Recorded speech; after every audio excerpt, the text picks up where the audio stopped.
Hello everyone, I'm Jeff Turner, and over the last half decade I have been working and practicing something called peer support, currently facilitating and training the next wave of peer support workers.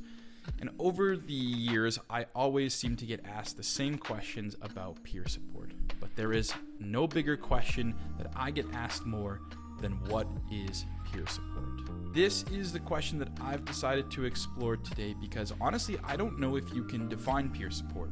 Peer support can mean different things to different people depending on where they are in their journey, their experiences through peer support, things like that. Also, what fun would it be if you had a YouTube channel designed to exploring what peer support is and you solved the whole thing in one video? So what I've decided to do is focus on the three things that I consider to be the most important when I'm practicing peer support, and at the very end, I tie them into a nice little definition. So let's get started. And the first of those three things is peer support needs connection. Now, I'm not entirely sure if you can do peer support alone.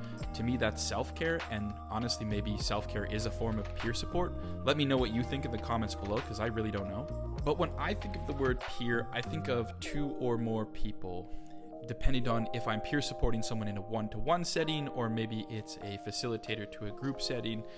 And no matter which way that I look at that, I need some version of connection. Some form of connection needs to happen in order to do peer support. To me, that's kind of the whole point, and it's really what makes peer support special. Now, when I think of connection, I obviously default to the most obvious form of conversation. But in peer support, connection goes a lot deeper than that. A lot of the times in my practice of peer support, I've found that just being present with someone is enough to create a safe space. And creating that safe space creates some level of connection that some would classify as creating a vibe. I'll get more into depth on connection and how it works in peer support in a later video. For now, I just want to keep this video short, and with all the many layers of connection, you can see how this video could kind of become a runaway train. But the first thing that I need when doing peer support is connection, which brings us to the second thing. Peer support involves lived and living experience. I'm going to use one of my favorite metaphors that was given to me by a guest I had on the As I Appear podcast to explain lived and living experience. This guest said, sometimes when you go traveling, you want to do your own research, you want to look up the YouTube videos, you kind of want to be thrown into a situation, and you want to explore things for yourself. Other times you want to go to a travel guide, you just want to give them your money and they come up with the plans and they pick everything. And sometimes when you go traveling, you want to talk to fellow travelers. This is how I felt when I started my mental health and wellness journey. Beginning was really challenging for me. I tried doing multiple different things: therapy, doctors, medication, diet, exercise, the whole works. And while they all kind of played a role and still continue to play a role in my mental wellness journey, I found that the thing that kind of put it over the edge, the thing that kind of got me over the hump, was when I started a conversation with a friend of mine. And I knew that this person had been going through some of their own mental health and mental wellness struggles. And I just opened up to them about mine. And the safe space that they created, just listening to me, not trying to fix, not trying to diagnose, not trying to give me anything, was sort of enough for me to have a light bulb moment, if you will, that if they could do this, I could do it too.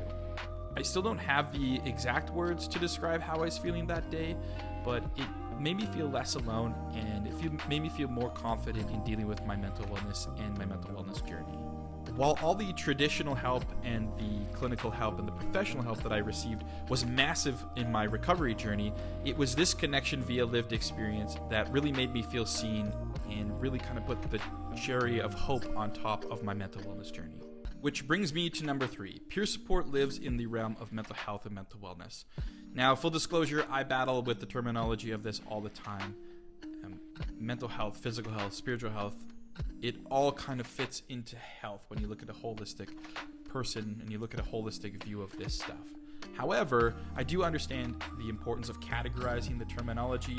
It might make things easier to define it for some person versus another person so that they kind of know into which direction they can deal with things. With that being said, emotional pain, inner growth, health, grief, joy, healing, they're all connected, and that's why I use the word realm.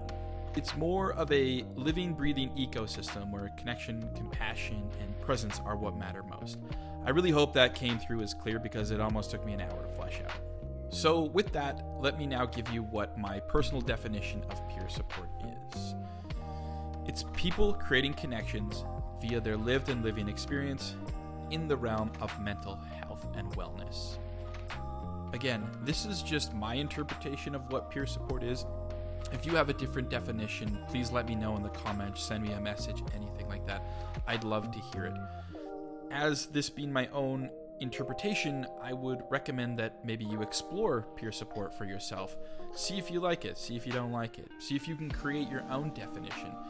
In fact, I would prefer that you create your own definition. That's kind of the fun part of the space of being in peer support, is there is no definition. So there it is. What I need personally as a peer support worker, my personal definition of what peer support is. And hopefully you've got a more clear understanding or a more clear direction as to where you can take your peer support practice or receiving peer support in general. If you found this video to be valuable, please give it a thumbs up and subscribe to see more. I'm Jeff Turner, and until next time, take care of yourself, however that looks to you.